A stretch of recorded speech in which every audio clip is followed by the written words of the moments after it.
నాన్న నీ గుండె పైన నడక నేర్చుకున్నానని,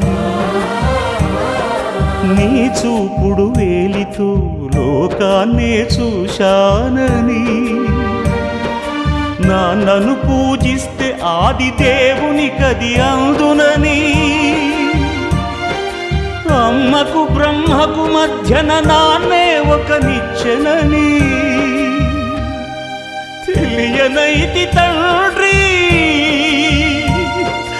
ఎరుగనైతి నాన్న. నాన్నంటే నడిచే దేవాలయమని మరచితిని, ఆత్మజ్యోతి చేతుల ఆపివేసుకుంటిని.